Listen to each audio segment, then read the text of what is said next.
afternoon from Los Angeles and happy Friday. It's Alyssa Quorum here with Ed Carson for your stock market today to cap off this wild week. I think we thought last week was wild, but I think this week definitely topped that. We did finish off today with a rally. We're going to be taking a look at a couple of stocks on our radar for an eventual follow-through day, taking a look at Masimo, Adobe, and Tesla. But first, let's analyze the market action that we saw this week. Late in the session, a very, very strong rally. The Dow closing up over 9%. The major indexes across the board actually up over 9% after Trump's press conference and Vice President Pence basically announcing all of the measures that are being taken in reaction to coronavirus. Of course, this week we've seen a slew of just negative headline after negative headline, but it looks like potentially we are heading in the right direction here, Ed. I mean, I don't think people are going to be objecting to these steps. There's some aid and various measures, regulations to make it easier for doctors to see people and other things. Just keep in mind, this is almost an inside day. I don't know about in the NASDAQ, but it was like we fell 10% on the Dow yesterday and pretty much the same on the other indexes. In the bear markets, the best day in history tend to come in bear markets. And this is day one. It's still down for the week. It was still a really rough, situation. So this is really positive. It's nice to see that. It's a third straight Friday we've rallied into the close, which is sort of surprising given that we're probably going to see a lot more coronavirus cases and going on forward. I mean, look, this is great, and we'll just have to see how it goes from here. You don't want to be buying off of this. You can see lots of positive days, in this bear market, and they've all quickly reversed. So wait for a real follow-through day, and even then, there's a good chance that would not work, because in a market like this, in a bear market like this, there's a good chance that the first follow-through or two will not succeed. Actually, I don't think it was actually an inside day. All right, so we actually got above. We were able to get above yesterday. This is a delayed chart that you were seeing here, so the action's a little delayed. The big swing higher is more pronounced, actually. So when you look at a chart that is updated with the closing prices, you will be able to see that visually.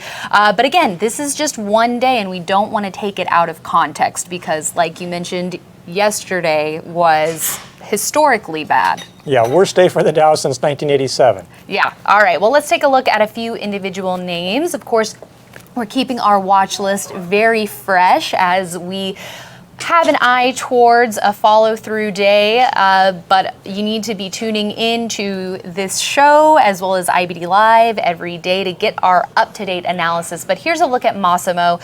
We've been looking at this one throughout the week. So as you can see here, closed the day with a gain of about 3.9% after a pretty volatile session on Thursday, but it was able to manage a hold above that 50-day line. We say that every stock gets knocked down in a bear market. Well, okay, there's always exceptions. I mean, this one isn't even a coronavirus play, and it has tests that measure a patient's oxygen level in the blood. But this, if you look at this, you wouldn't know that there was really a bear market or even a correction going on. It looks pretty normal all in all, despite some intraday volatility here and there. RS line, of course, has just been skyrocketing for the last several weeks.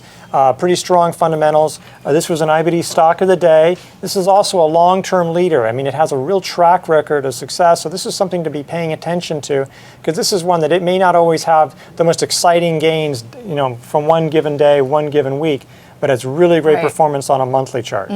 All right, and we also saw a very strong gain today from that of Adobe in the software group, closing the day with a gain of almost 18%. Again, the gain not even quite as pronounced as what we're showing you here, but just a skyrocketing relative strength line. Reported earnings after the close yesterday, earnings up 33%, marking acceleration from the quarter before. A slight deceleration in sales, but still strong nonetheless. Yeah, and the outlook, while it was mixed, I think in the coronavirus environment, you might be thinking, whose outlook isn't going to be it wasn't terrible. Yeah, and so the stock retook its 200-day, and it was doing well even before this last-minute flurry even when the market was sort of at its lows. Adobe was higher, so there's sort of that grayish line. That's the 200-day line.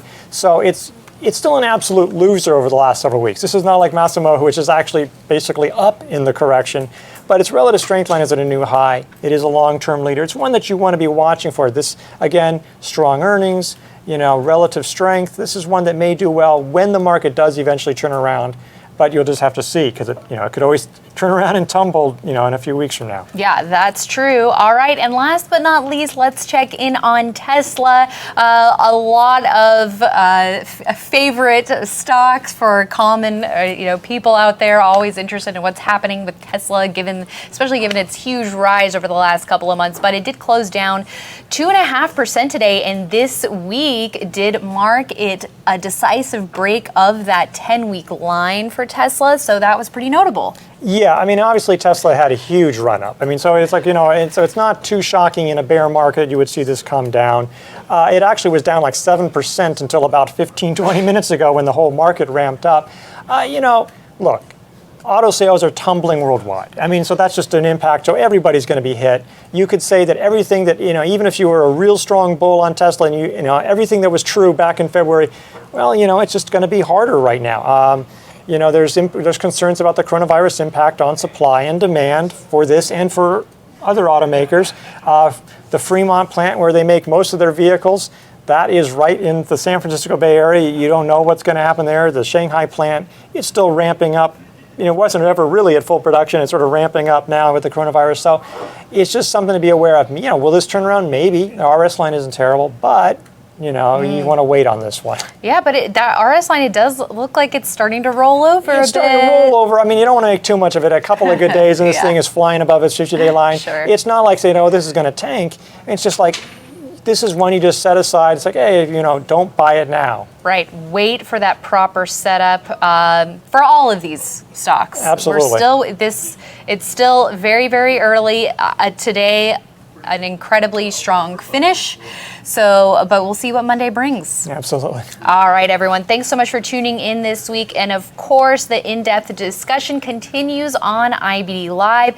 And also to note, most of our staff members will be working remotely starting on Monday, just letting you know. But we are, of course, are still going to be there analyzing the market and stocks for you every step of the way. So same continuation of content that you will get from us, just in a little bit of a different visual setting, perhaps, for a little while, temporarily. A little bit of self-isolating going on. Yes, exactly. Want to make sure everyone stays healthy, given the developments with coronavirus, but it looks like things are heading in the right direction. So everyone definitely be safe out there. You can check out IBD Live at investors.com/IBD Live. I would say now, especially given what we saw today, it'll be interesting to see what Monday brings. Could be a pivotal day. Yeah, it should be. So I think you definitely want to tune in. We're really tracking these things and looking at the stocks that are not actionable, but the kind of stocks you want to be looking at. Yes, definitely. And if you missed yesterday's release of our weekly podcast episode,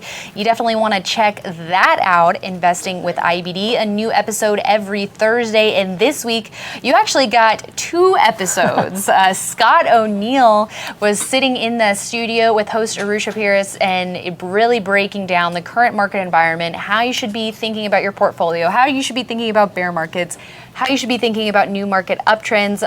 Just incredibly great advice that everyone should definitely make sure to check out. All right, everyone, thank you so much for joining us today, and we will see you on Monday.